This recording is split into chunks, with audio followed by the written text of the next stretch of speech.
Thanks a lot, Dave.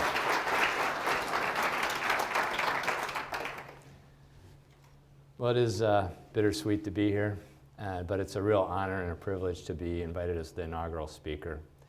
And I'm glad that we can gather and try to channel that spirit a little bit. So this is my reverent title, but my irreverent title for my talk is a little different. And I don't know if you know this show. I wouldn't say I'm an avid fan, but I'm aware of it, and I like the spirit of it, because Alan would resonate with this. Mythbusters on Discovery Channel. And I thought the alternative title for my talk really is something more like Microtubule Myth Busting with Alan Hunt. It's like an adventure that two guys have over a period of years, and so Alan and I have kind of been able to go together through this experience of myth busting in the microtubule world, and I'd like to take you through that tour in the next few minutes here. So first of all, the beast that I'm talking about, the microtubule, I'll just orient you to what that is. The microtubule is a linear filament of the cytoskeleton. It's composed of protein units, alpha and beta tubulin subunits that together form a single dimer unit. They stack head to tail to form these protofilaments, and those protofilaments arrange circumferentially to form a tube with a closed lumen, typically with about 13 protofilaments in it. And they play diverse roles in cell biology, many important and vital fundamental roles. Maybe a key one that I always think about and Alan thinks about a lot as well is how does this get built? That's kind of the key question for today. How do we build that thing? And it seems like a basic question, but the importance of it is in things like mitosis. So even over 100 years ago, people were seeing these structures, the mitotic spindle, which segregate the chromosomes, these wormy-like things here, and help segregate them to the two poles. So you see those two groups. These are complete genomes here that need to be segregated properly. And that's the role of microtubules with the regulators of their dynamics. And now through live imaging, we can actually see the dynamics of the mitotic spindle here in this nice movie by Ted Salmon's group, where the microtubules are stained in red and the kinetochores in green. The kinetochores are the linkers between the chromosomes and the microtubules. And you can see these sister pairs lining up at the equator and then going off towards the two poles in anaphase. That's if everything goes right. And I picked this movie because not everything went right in this movie. One pair is messed up. One kinetochore is attached to both poles simultaneously. And if this doesn't get resolved properly, this kinetochore will end up in the same half as this sister kinetochore. They might both end up on the same side, meaning this daughter cell would get an extra chromosome and the other daughter cell would be missing a chromosome. So now you start accumulating chromosomes in some of the cells, and this is a hallmark of, and to some extent, a driver of tumor progression. So we see typically in tumor ploidy very abnormal numbers of chromosomes. So normal human ploidy, diploid, we got 2 of everything. That'd be the best thing. But if you look in tumors, you've got 4 chromosome 1s, you've got 3 chromosome 3s, you've got other abnormalities too, like translocations. And these are a result of those types of errors that I just showed on the preceding slide occurring repeatedly throughout the rounds of division that occur in our body. So for this and other reasons, we're interested in the fundamental mechanisms by which microtubules get built and how their dynamics are regulated, because it's vital and central to cell division, among many things. So I'm going to take you kind of through a bit of a historical tour of how we think about microtubules and how dynamic they are. You saw those chromosomes moving back and forth and then going off to the poles, very much linked to the assembly and disassembly of microtubules. And a key insight in how this rod gets built, which you might just imagine as put some units on, take some off, that's how it does it. It turns out to be a little bit more sophisticated than just that, a little bit more mysterious maybe. And one of the key early experiments was the following. Basically take and grow a bunch of microtubules up using a high concentration of free tubulin, and then dilute them down, but not completely diluted, and then look and see what you get thereafter. And in this study by Michelson and Kirshner, what they found was that the overall mass and number of microtubules was decreasing as you dilute. Makes perfect sense. But if you take the microtubules that you can observe and measure their length, it's increasing. How could that be? You reduce the amount of units that you can use to build it, and yet the microtubules that are there are growing. Well, what they proposed was the following. It basically they proposed that it had this unstable character where microtubules would grow for a period of time. At some rate, they would undergo a so-called catastrophe, which is mean a switch to disassembly state. they might possibly rescue and then grow again and switch back and forth between these two states. So they actually had two states that they could exist in, a growing state and a shortening state, and they would dynamically switch between these two. And this would now make this linear polymer not just simple add a unit, lose a unit dynamics, but net add, net add, net add, and then net lose, net lose, net lose. And this could make it extremely dynamic. For example, when microtubules are trying to find those chromosomes and make the initial connections of the spindle, this would give them the ability to dynamically explore their space much more rapidly. And the way they envisioned this happening was that it is known that microtubules, that tubulin can exist in either a GTP form or GDP form, and that you needed the GTP to get microtubules to form in the first place. But if you probed microtubules, they exhibited only GDP, or largely so. So what they proposed was there's a little bit of GTP on the tips of growing microtubules that stabilizes the microtubule and keeps it in a growing state, a so-called GTP cap. And if you stochastically lost that cap by those units leaving, or they're switching from the black state to the white state, which is hydrolysis from GTP to GDP, some combination of that would allow you to transit over to this shrinking phase, and then you might transit back if you could ever reestablish the cap. So this established a very key idea in the field, which is so-called dynamic instability. And so it wasn't just simple assembly and disassembly. There's a net assembly here and a net disassembly here, and it's regulated by this GTP cap. And it wasn't soon after that that the modeling of that started here by Chen and Hill, one of the earliest kind of Monte Carlo simulations. And what they did was they modeled that here's the tip of the microtubule. You can add and lose units off this tip. So units can come on, they could go off. Once they're in, they could hydrolyze. In principle, they could go back to this state, although this is believed to be really slow. And those units could leave, and they would leave at a different rate than these guys would leave. These would leave rapidly, these would leave slowly. You put those rules in play, which aren't terribly complicated, and in this Monte Carlo simulation, as a function of time, it would start growing initially, and then it would undergo a catastrophe, and then it would rapidly lose units, go from growth to shortening. And then it wasn't too long after that that people were able to observe this process using the microscope. This example from Salmon's group, where growing a microtubule off the tip of this so-called axoneme nucleating structure, it's not too easy to see at the early time points, but here you can see this thing sticking off the end. That's a microtubule. And that thing kept getting longer until you can see it pretty clearly here. And then boom, boom, boom. In just a couple frames after that, it's gone. So that's an example of growth and shortening. And that event switch is a catastrophe.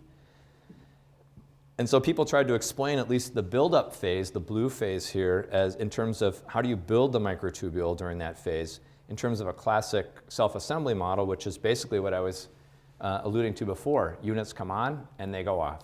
And that's the most basic, physically reasonable model that you could put together. So the growth rate would be proportional to the free concentration. If I increase the concentration of units, then you're going to get a more rapid rate of addition. And the units, once they're in, could leave, so there'd be some off rate of them. And this would determine the net rate. So people wanted to see if this theory applied to microtubules when they started to measure single microtubule dynamics. And so they did that. You can see here's the length versus time of single microtubules. Let's just focus on the black circles here. A microtubule nucleates, gets born, it grows off of here, and then it collapses, just like I showed in that montage. And this happens multiple times, 3 times here, and each time you can measure the growth rate. You can then plot the growth rate as a function of the free concentration, and it should be, according to this equation, should be a line. So that's a simple prediction, and it turned out to be correct. And it turned out to be correct in everyone's lab. Pretty much everybody got a line when they made this plot of net rate of assembly versus concentration. It didn't matter if they used light scattering, electron microscopy, or light microscopy.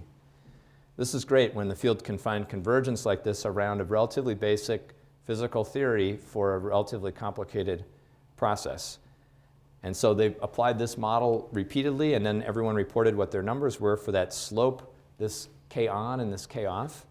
And they got pretty good agreement. If you look in the literature, and we don't have to go through the details of the table unless you're taking the quiz at the end, they get a number like, I'll just give you the number, 5. Just keep that in mind. And if you put that into context of the actual tubulin concentrations that everyone was using, centered largely around 10 micromolar, so that's just the usual number, That gives you something like 5 times 10 gives you 50 units going on. The net rate is about 40, so by difference, the off rate is something like 10 per second.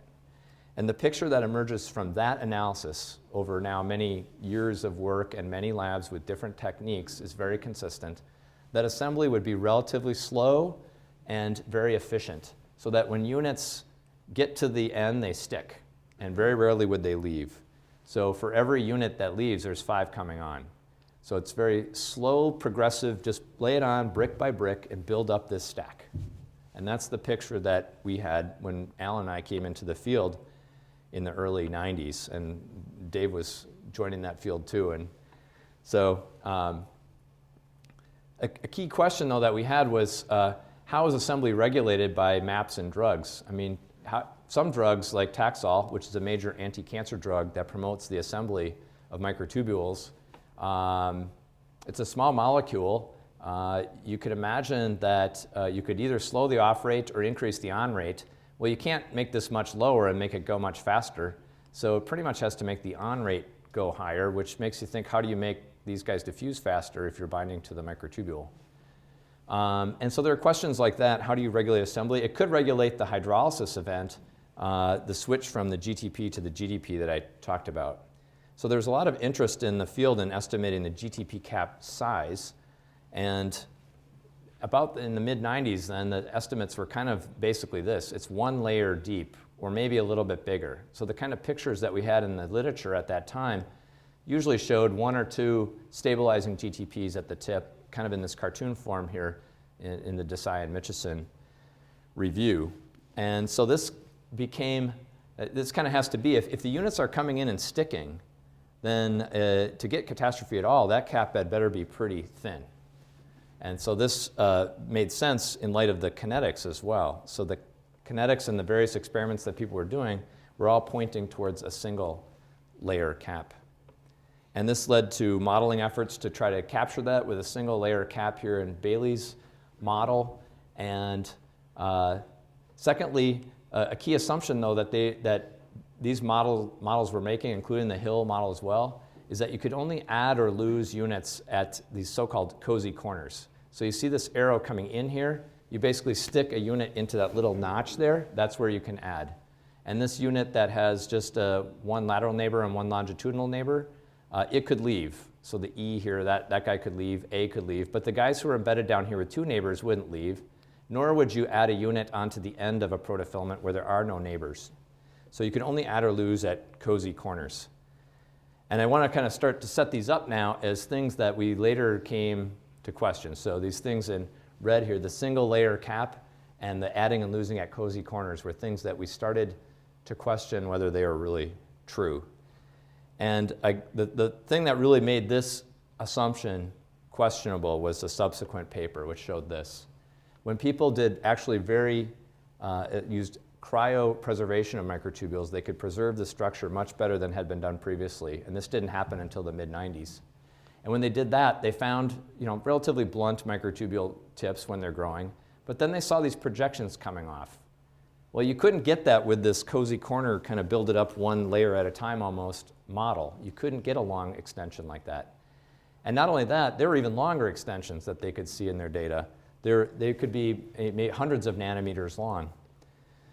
So this basically killed that assumption because there's no way to get that out of the model. So I guess that was one kind of myth that we were raised on that kind of fell by the wayside with this Cratian paper. Now the tips of the microtubules would have either these small extensions, or when they're shortening, they would have these curls. So these curls coming off kind of revealed the tendency of the GDP units to not want to be in the microtubule. They would rather arch outward. So to be straight in the lattice, you'd have to do mechanical work against them, and that was unfavorable. And that's why they were stressed when they're in the lattice and they wanted to get out. They changed their mind. They came in, it was good, but then they hydrolyzed. Now they're not so happy there. Okay, so now this data was really important in my mind to establishing that this myth of adding and losing only at cozy corners was not tenable. But the authors didn't comment on it. Instead, what they did was they raised a kind of a new model for how this happens. is that they proposed that these sheets that they saw at the tip actually close into tubes. And that's what drives catastrophe. So they created a cartoon at the end of the paper after all this beautiful data of kind of a sheet hanging off the end here that closes up into a tube like this, and that forces and snaps the hydrolysis and causes it to catastrophe. Kind of a visually appealing idea, but if you actually look at the data, it wasn't consistent with it. Here you have a sheet projection clearly, but notice how they, in their own diagram, there's less mass out there. There's something like maybe 7 protofilaments instead of the full 13. So it's kind of tapering out, it's petering out. So there isn't this full sheet out here. So it's not clear that there actually is this kind of little seam that they're hypothesizing from these data. You could just simply have 13 protofilaments and then have one end. Now you'd have 12. Then have another end, you'd have 11. And so forth out to the tip, and you would just gradually lose protofilaments. So that became kind of something that Alan and I talked about quite a bit, was this seam closure model. And this idea that got put forward in that paper was not consistent with the experimental data that was contained in the study that created it. And some of these shapes, I just showed a few of them, but some of them are quite long. And if you look at them, they're all kind of tapering out. And if it really was a full 13 protofilaments flattening out, its width would be pi times the width of a microtubule. And nowhere in their data do you see such a thing. If anything, it's maybe 30% wider, something like that. But basically, the mass is petering out, and they're not the full width tube, so there's no evidence in the data that there actually is a seam that's opening up in the way they diagrammed in the cartoon. So this was, to me, like a great example of, on one hand, awesome data and an interpretation that didn't connect to it at all.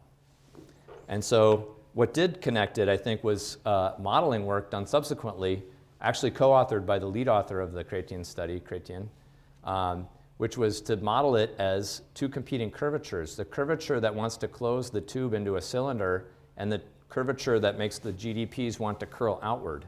So if you had a single protofilament extending, it would form this little loop like you see in a disassembling microtubule. But if you had multiple protofilaments, you'd start to have antagonism between these 2 curvatures. And as you increase the number, the circumferential curvature would start to dominate, and you'd essentially close it into a tube. And then you'd have this sheet projecting, but there would be no seam. In any of these diagrams, there's no seam opening up. So this cartoon that got drawn, I think, is a myth. And this is something that Alan and I had discussed and kind of came to mutual agreement on that. And what makes more sense, I think, is this kind of tapering, competing curvature model at the tip. And what's interesting is now in live cells, we can actually visualize, we can actually see these long extensions and curves. If you look carefully, this movie loops. I like this one up here. And if I stop it at the right moment right there, you can see, hopefully, a little bit of a hook coming off there. See that hook? That's, I think, an example, and there's multiple ones in this movie. This wasn't the only one. My student, Andy, spotted these one day and said, "Dave, look at this." And it's like these long curves coming off of it. But if you look at the fluorescence intensity in them, they're always decreasing. So they are tapering out, even when you can see them now in a live cell. So I think the same structures that Chrétien saw by EM in vitro, we could see by light microscopy in vivo. But in both cases, it looks like the mass tapers out, and in no instance can you see anything that obviously looks like a seam that's opening up. Despite that, that idea has really held sway in the field, and we see it again and again. And so, for example, this seam closure model pops up here. It's hypothesized to force catastrophe, and even very recently modeling work that hypothesizes this open sheet as well. So I don't know what to do. What experiment can you do to test something when the data that would have tested it doesn't reveal it? I feel kind of stuck. So this is kind of a cheat on myth busting. Myth busting the seam closure model. We didn't do any new experiments or anything, simulations to test it. It's just kind of, in my opinion, falls under its own weight, but the field carries on with it. So I'll keep making that argument. We'll see where it heads. So that's one myth. It gets better.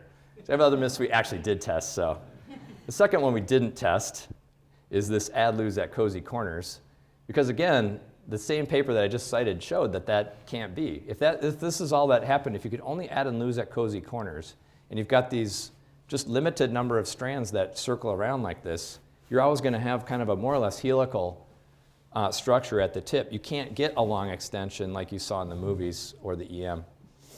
So it's just not possible.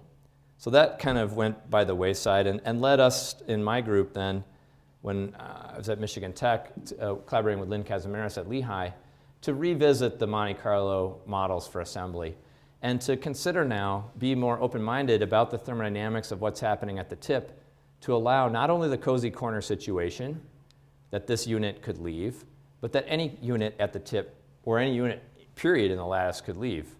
And that addition could occur at any protofilament. So for example, a unit could arrive here with no lateral neighbors. Yeah, sure, it's not very stable and it would leave right away, but you have to at least allow it, otherwise you'll never get the tip structures that are seen experimentally.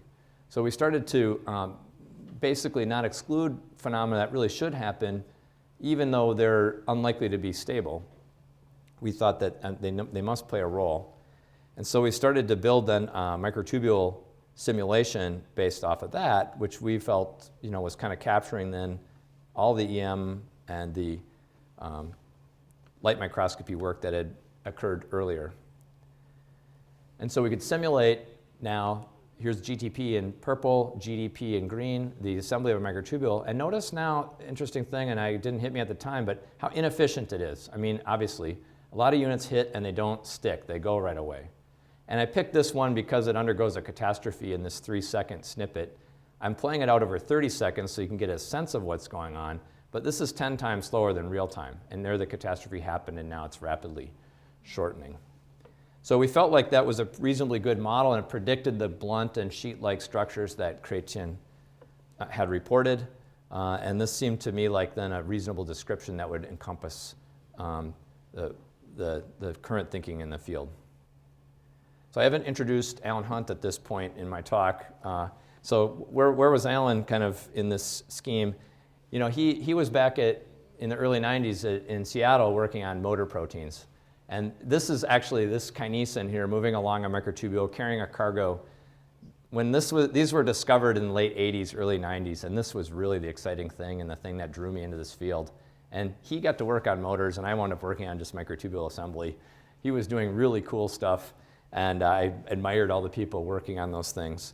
And he got connected with a leader in the field, Joe Howard, to study how these motors walk along microtubules and how much force can they generate to drag these things around.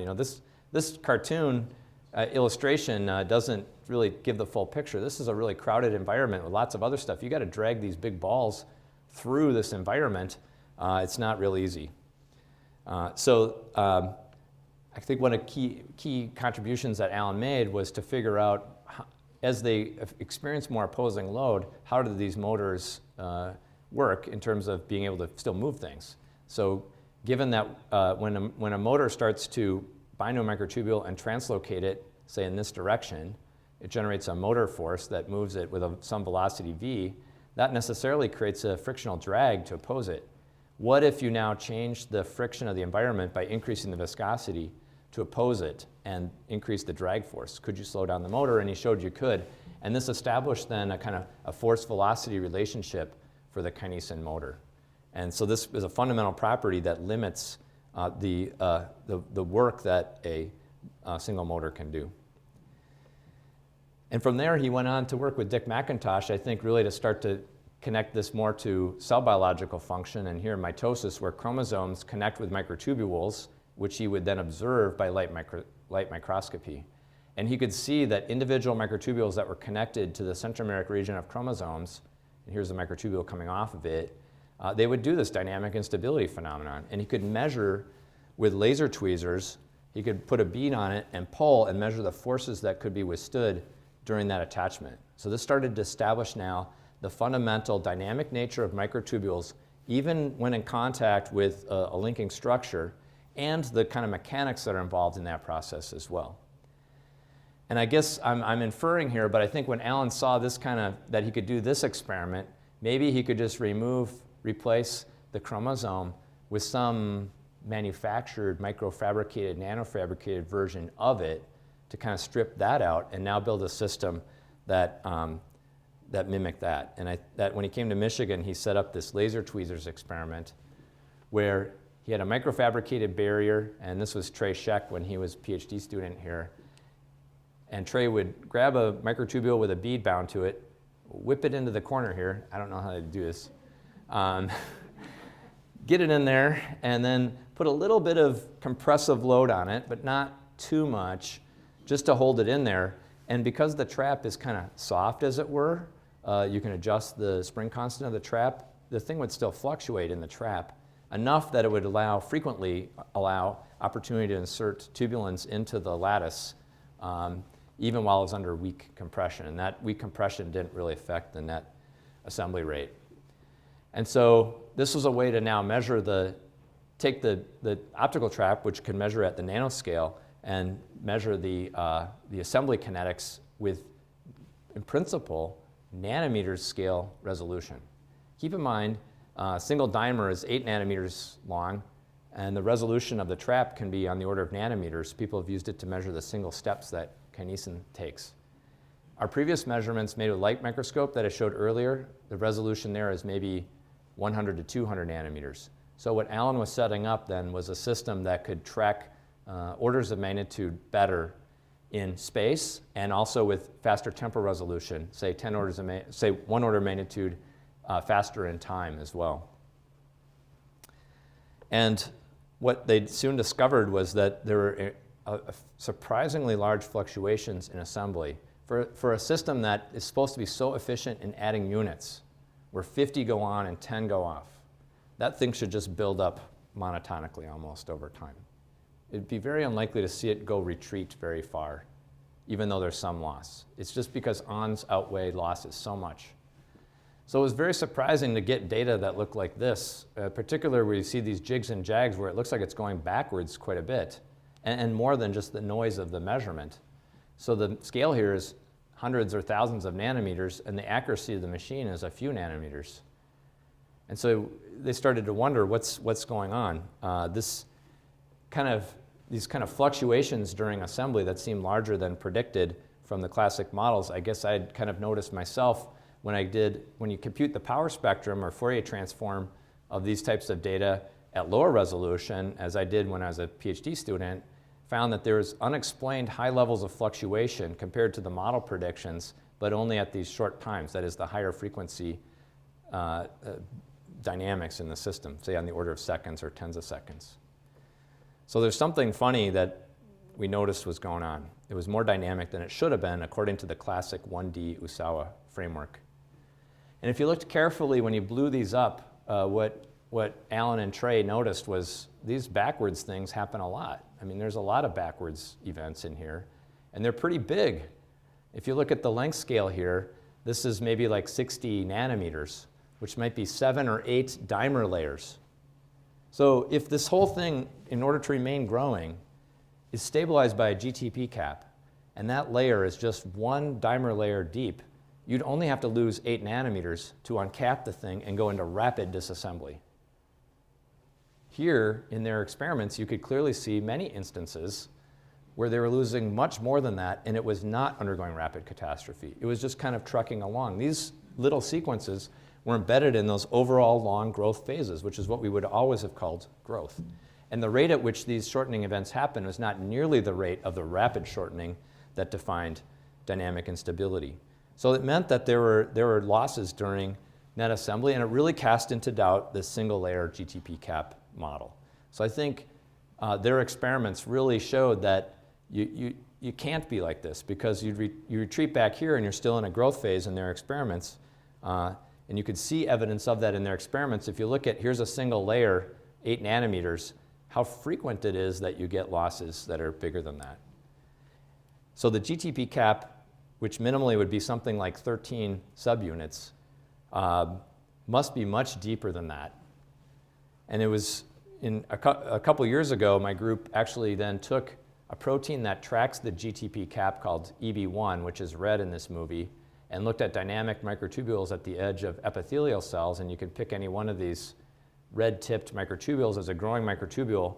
And through work by Tom Surrey and Joe Howard's lab, showing that EB1 specifically recognizes GTP-like forms of tubulin over GDP, then using this as a marker of GTP in vivo of the GTP cap in vivo, we were able to estimate the size of the GTP cap and came up with numbers by 2 different techniques that were in the range of 700 or 800 units.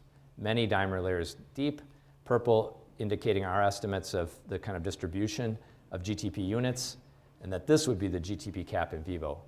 Completely different than what we were told when we were students. So that was fun to myth bust that one, and it really came out of their measurements were the highest, and I think still are, the highest resolution measurements of microtubule dynamics to date. So what about this slow and efficient kinetics idea? That also seems to be cast into doubt because it seems like you could go backwards and forwards again. How could that be? It really can't be like the textbook diagrams even today just show on arrows. They don't show any off arrows, which is fine if it's 50 on and 10 off. But how do you, in that scenario, go backwards like they were seeing experimentally? And as I mentioned before, this had come up before in earlier literature, even in the 90s.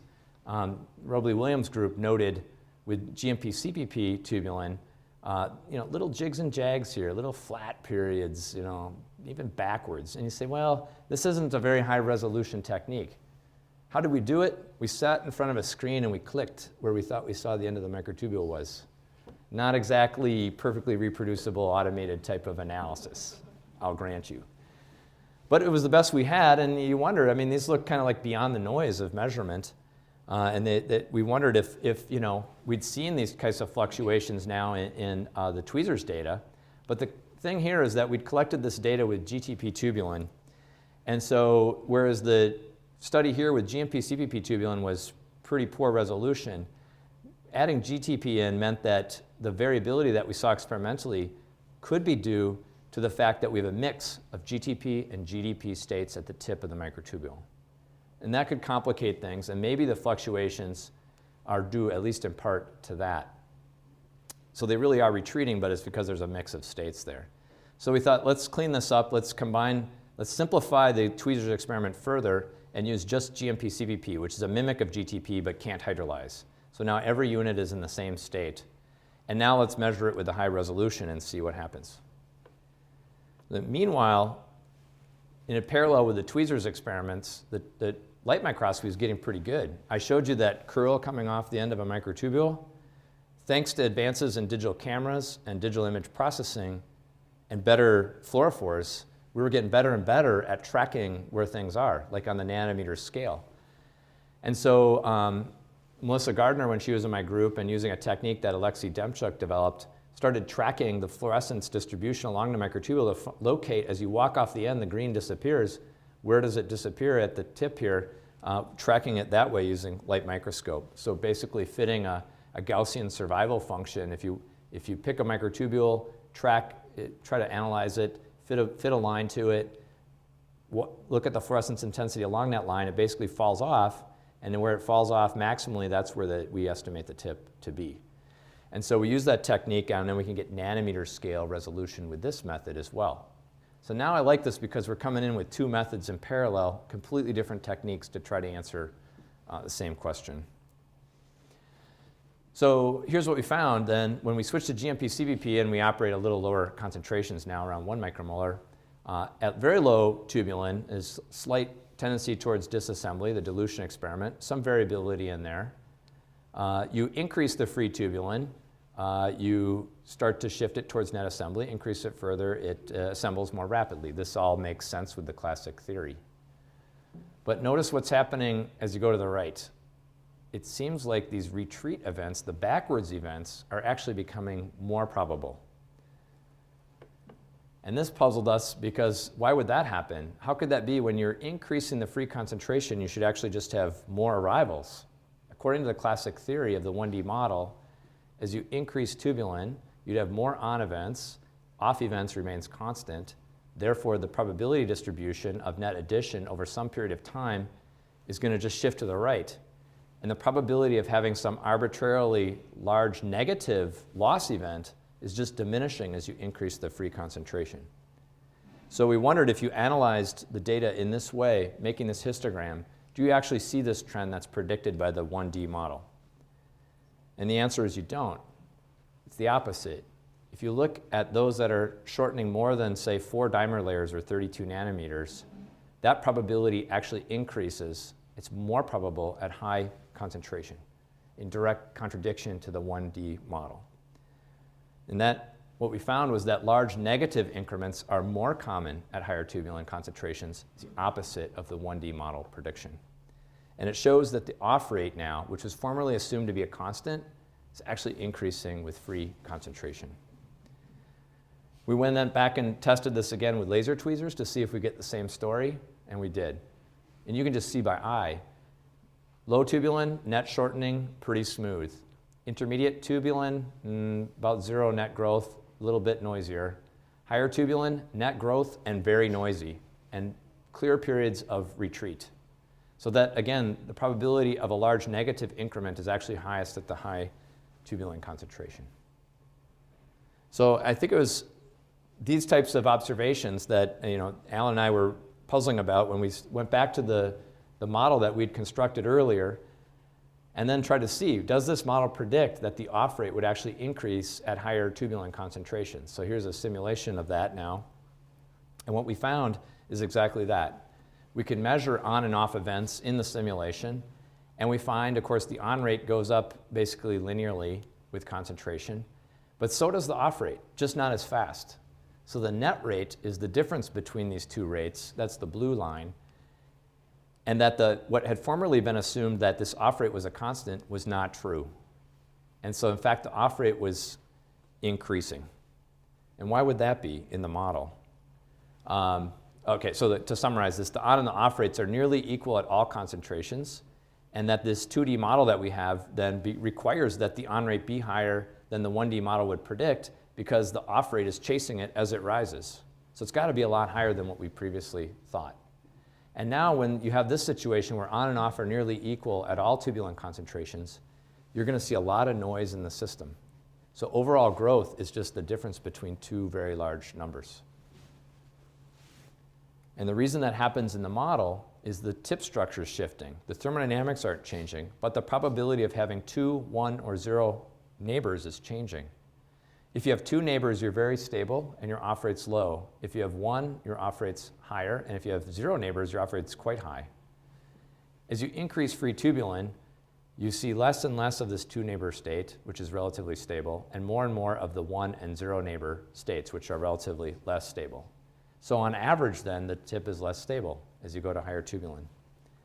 And in cartoon form, that's shown here, is that on increases with tubulin concentration, the off rate also increases with it, and the tip structure is predicted to become more variable. That is, you're going to have more and more of the 0 and 1 neighbor case and less of just the 2 neighbor case on this left side.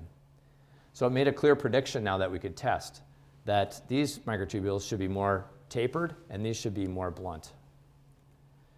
And so we went ahead and measured the tip structures using Alexi's method by this Gaussian fitting procedure, and we predict a more gradual taper at the higher concentration. The model predicts that they're going to have a higher standard deviation than at high tubulin than at low tubulin, and experimentally that's basically what we found.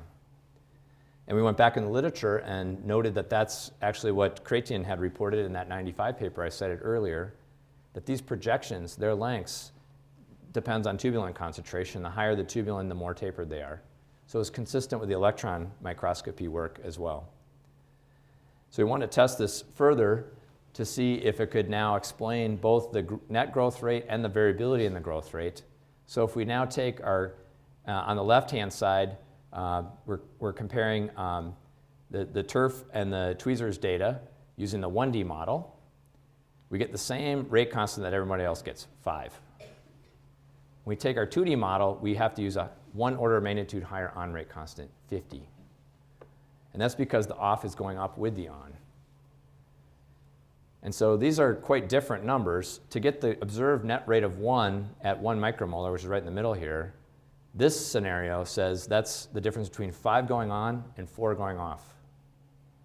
Whereas that's the classic model, whereas our model would predict to get that same net of 1, you got 52 going on and 51 coming off. So this is a really not dynamic tip. This is very dynamic tip. the difference is like the difference between a baseball game where the outcome's like 5-4 or a basketball game. Thank goodness the Timberwolves average more than 51 points a game. They're actually doing pretty well. But at any rate, you get the idea. They're on different scales. So you could have this, you could have a team that average wins by 1. That's pretty good in baseball. In basketball, that's not that great. Okay, but so that's kind of the difference in scales. It's much more dynamic. The 1D model then predicts variability in assembly that's so small you couldn't even detect it even with a tweezers experiment. Even with that high sensitivity, it still would be in the noise. Whereas the 2D model predicts it's going to rise nicely out of the noise, and if you make a priori predictions of what the tweezers data would yield, it falls pretty much spot on. And similarly with the TIRF data, also predicts that variance spot on. Now the real experiments are with GTP tubulin, and there the concentrations are order of magnitude higher. So now the on and the off should be even higher than that. So instead of 50 going on and 10 going off for a net of 40, we'd predict it's actually like 520 going on and 480 going off for the same net of 40. I don't even know what game that would be. I tried to look around the internet to figure out what game that would be. And then my daughter's a huge Harry Potter fan. And I think you get like 100 points if you get the golden snitch or something like that. So the scores can get up in the hundreds easily. If the Timberwolves do really well, they'll be averaging 520 a game. And if they give up 480, who cares? It'll be very entertaining. Okay, so we wanted to kind of test this out. And I'm going to have to, in the interest of time, just kind of skip over the results there. But basically, we found the same, corroborated these numbers. So this is order of magnitude higher than what we'd been led to believe in the 90s. So it's like events are occurring on the 1 millisecond time scale. This is why it's very important that in Alan's experiments, they were making measurements. They're collecting the raw data at 20 kilohertz. It's been important to get the right time scale of what's actually going on. And if you went now all the way to live cells, you could also see the variability in the data compared to a fixed cell. It's not too interesting to look at, but a good control to do. And track a fixed microtubule. It's hard to get students excited about that, but you do need to do it. And see that they are different. That's good. And you could even see instances of the net rate being close to kilohertz. So that means the on is at least 600 per second. And if the off was, say, anything, it would have to be that plus that anything, 600 plus that anything, maybe, so easily kilohertz. So that's what we concluded from the variance analysis, too, is easily kilohertz. So the picture that emerged from all that work then with Alan's group over the last few years really was summarized in this paper, and really, I think, changed how I thought about the kinetics of assembly. Previously, we had this very low, kind of slow and efficient kind of assembly. And what Trey's data and Melissa's data and our analysis and everything led us to find is that it's actually not like that. It's extremely dynamic. It's very inefficient. It's crazy. It's like a crazy Quidditch game instead of a baseball game or something like that. So I guess I'll kind of close with a couple further thoughts here. One is kind of a summary of the myths busted, I guess in my opinion. The left-hand side, we didn't really do anything to bust those myths, not like they do on Mythbusters. We just kind of talked about it, analyzed the data, but I think you could see the data. I hope I made the case clear why this can't be the case because of the tapered tips. There's no evidence for this, and it doesn't make good biophysical sense, so let's just forget it. These guys we actually did test, and I think the tweezers and the TIRF data reveal that the GTP cap simply cannot be a single layer. It frequently retreats much more than that without catastrophe, so that's not correct. And this idea of slow and efficient buildup of the microtubule is also not correct because, again, you see these big retreats. So the picture that I think we had converged to before Alan passed away and that I still agree with is basically summarized in this video, is that units come on, they go off. It's very inefficient, but they can build up a tip. The cap could be pretty big, actually, much bigger than this in vivo, as I showed you. And this resolves then how you can have rapid dynamics and still have catastrophe because the cap is presumably bigger, and this one does catastrophe. So I think that this is kind of, these are some of the myths that we, I think, knocked down, and I just thought it's been a great adventure working with Alan and being a microtubule myth buster, but I have to say it raises an obvious question if you think you're busting myths, you're replacing it with something else. Have you now created the new myths? Are you now the myth creators? And that, when I thought of that, I thought, well, I can't deny it's probably true. Not only probably true, it is true. And the reason I thought it's true is what my professor, Ed Kussler, told me. Now, Ed, I just get a little bit of background. Ed, I was talking to the students at lunch about swimming in syrup. He actually had a paper. Let's see if I can pull it up here. Here we go. Sorry, I'm jumping around here a little bit. Ed was one of my chemical engineering professors at Minnesota. Now he's my colleague there, so it's great to be on the faculty with him. And he posed the question, will humans swim faster or slower in syrup? And they went and tested swimmers at the University of Minnesota swimming pool, ranging from recreational to actually competitive swimmers with different strokes. And they did that in water, good start. Then, through Ed's contacts in the chemical engineering world, got a hold of all kinds of food-grade guar gum and loaded that in, got permission to load that in the pool, doubled the viscosity, retimed everybody, and then took the ratio of their velocities and found it neither slows nor speeds up. They're the same speed as they were before. So you can ponder that one. Ed's explanation with Gettelfinger was that at this scale, the Reynolds number is so big that the system is dominated by inertia. The Reynolds number is like 10 to the fifth. Viscosity doesn't matter. It's all about inertia and pushing fluid masses around. And therefore, it doesn't change. And I like Ed's quote. What appealed to me was the bizarreness of the idea.